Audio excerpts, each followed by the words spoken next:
What's going on, everybody? Welcome back. We are here, OUA playoff recap. The Yates Cup is set. It is going to be the Western Mustangs at Richardson Stadium playing the Queens Gales. No, it's not 2009. It is 2021. But before we start talking about the Yates Cup and getting ahead of ourselves, we do have to recap the weekend that was. And man, what a weekend it was. I just want to say on the Yates Cup thing, I was mentioning yesterday to my mom when we talked. The last time I saw Yates Cup in person, because I haven't been able to travel to Western every single year for them, was 2009. Yep. Like Same. that was it. It was in person against Western Yep. at Richardson Stadium in the fall. I'm sure we're gonna get a windy day as well in Kingston, just to make it that much more similar to the year that was. But these games in Richardson this last weekend, wow, Queens again. Almost 400 total yards of offense. They had a damn day. James Keenan, we kind of sort of mentioned it last week. He slung the rock around this week very well, 187, 2 touchdowns through the air to rookie wide receiver Josh McLeod at that. So you had a rookie showing out big in a playoff game. He had 93 yards on 3 touches for 2 touchdowns. And they were 2 nice touchdowns. They were like 30, 40 yards each from Keenan. So nice throw, nice catch on those plays. And not man again.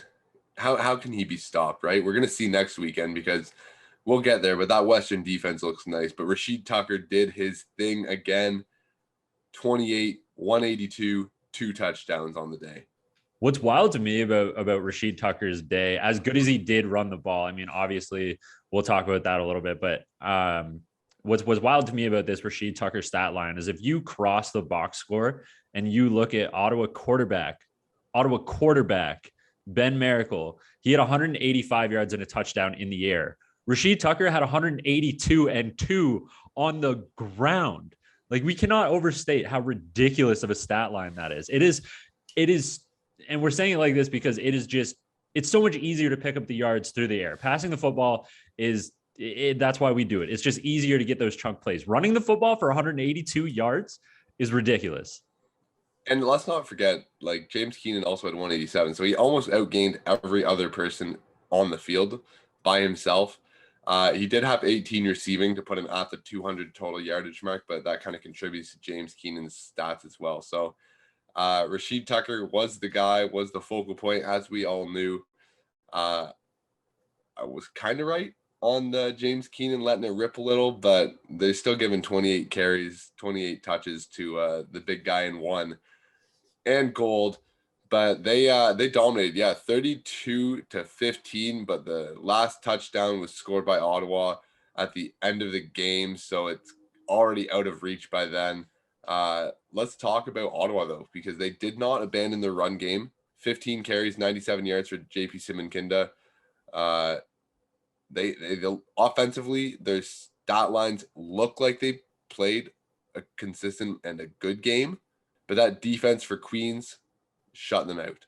And that's really what it came down to. I mean, even watching the game, going back and watching the game, I mean, it's not like Ottawa played bad football. Like, Ben Miracle hit his passes, he threw his touchdowns. JP Simonkinda was running the ball hard, but they just ran into a very, very, very good Queens Gales defense. And that's kind of the story in this game is Rashid Tucker played lights out, as did the Queens defense at home. And they really limited what JP Simonkinda was able to do, what Ben Miracle was able to do, especially in that score zone, especially in that 30 yards and in. Ottawa was really limited with what they were able to do. They took some end zone shots. They had their looks at the end zone, but the Gales defense was just far too dominant. And big shout out to the Queens defense. They had an interception on the day, 3 pass breakups, 2 sacks, and once again showed their dominance over the OUA East. Now we get to see their chance. We saw them cross over against Guelph earlier in the year, and it was a tight matchup. Now they play the big dogs, the Western Mustangs, and this is where I am interested in seeing how their game matches up, how their physicality matches up. But we'll talk about that more in the preview for this week. Yeah, so let's talk about the Western Mustangs then. If we can't preview it might as well talk about the Western Mustangs here. They come up with a win over the Guelph Griffins. They are going to the Yates Cup. This is not new news. This is something that we've seen over and over and over again. Western going to the Yates Cup. It just feels like the story kind of wrote itself before the season even started. We kind of had a feeling. We did. And this game doesn't look like a typical Western game. I mean, the running backs, yes, they scored 2 touchdowns. Keon Edwards had both this week, but Trey Humes and Keon Edwards, 14 carries, 17 carries. They each had about 70 yards, so 145 between the two of them. That was a solid effort. Like that's a regular stat line for committee backfield, not this 200 each kind of stuff that we've been seeing. So a fall from absolute craziness to normalcy for a week, but it doesn't matter because their defense is just that good.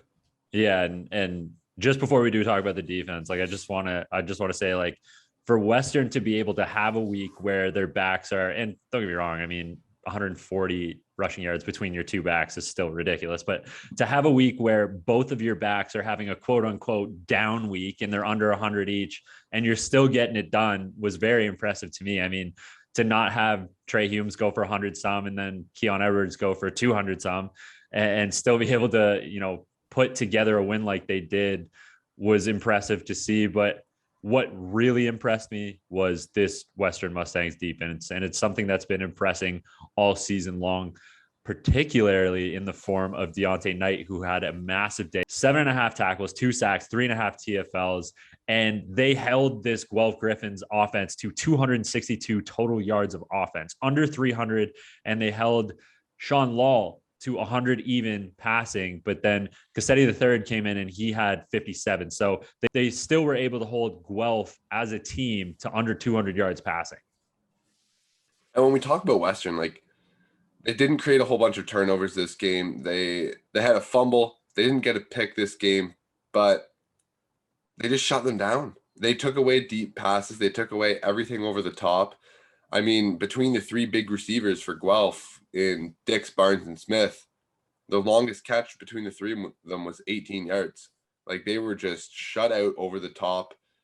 And really, when you take that away from Guelph, there's no way to let these big play receivers have an impact on the game because you tackle so well as a secondary. And that's what we said that they were going to need to do, right? Like it wasn't a secret that Clark Barnes and Keandre Smith were weapons, even Keegan Dix as well. Like it wasn't a secret that they had this trio of great offensive playmakers that was going to be needed to shut down. And we said that was going to be the key to the game. That's what happened. And that's how this story played out. If it wasn't for Eric Strands hitting 4 of his 5 field goals, longest of 47, like Guelph wouldn't even have been in this game because Strands accounted for all 12 of the Griffins' points. Mm-hmm.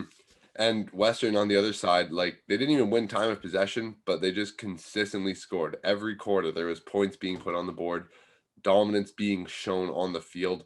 And that's the recipe they've needed all year long. I mean, in the first matchup against Guelph, they couldn't get going on the ground and they struggled with Jackson White through the air. This game, they get a consistent effort on the ground, a consistent effort on the scoreboard, and that makes the difference. It really does. It really does. And again, like we talk about Western kind of finding some turbulence or hitting some turbulence with their passing attack through this season. It's been up and down, but in this game, Evan Hillock, 13 of 21, 173 yards, 1 touchdown. He did everything that you asked him to do. If you're going to throw 21 passes, you better hit 13 to 15 of them, and you better throw over 150 yards at least. I mean, he's not putting the ball in the air a lot, but he's being efficient when he's doing it, much like Queens with James Keenan. And I mean, he had the same passing attempts as Sean Law. He had the same passing attempts as James Keenan, and he was just below James Keenan in terms of production in the air for yards, just below him in touchdowns, but his running back also added 2, much like we saw from Rashid Tucker. So when you look at this game, I mean, Savon Magne-Jones still contributed as well, 4 for 69. He did his thing. He took the top off when they're focusing so hard on the run. And it's going to make for a great Yates Cup next weekend. It will, and we won't spoil anything for now. We don't have any other teams to talk about because we are going to the Yates Cup. That's it. 4 teams were there. 2 teams remain. We will be going to Richardson Stadium for that Yates Cup on Saturday, and you will be able to catch us and Marsh there as well, alongside Donovan Bennett and Mark Lee. There's going to be a ton of stuff going on for that Yates Cup. You can certainly catch it with And us. if you want to start playing your good old college game day, and we're coming to your city. No, I'm just kidding. But we are coming to your city, Kingston, next weekend. It will be our second game out and about this year for Connor and I as we work through work schedules, et cetera, et cetera. But we are there at the Yates Cup next weekend. Yeah, and you can catch that action. If you can't be there, you can catch that action. You can catch that action on OUA.tv, as well as all the other great OUA sports coming up. We got hockey season starting, basketball season's in swing, field hockey playoffs are going out of their mind Sports right now. championships are up. So Big time. catch all of it on OUA.tv. And for Connor and I, at Wade Zank, at Connor R. O'Neill, at CF Perspective, stay tuned, OUA fans. We've got one more to go, and then we're into the national semifinals. So stay tuned.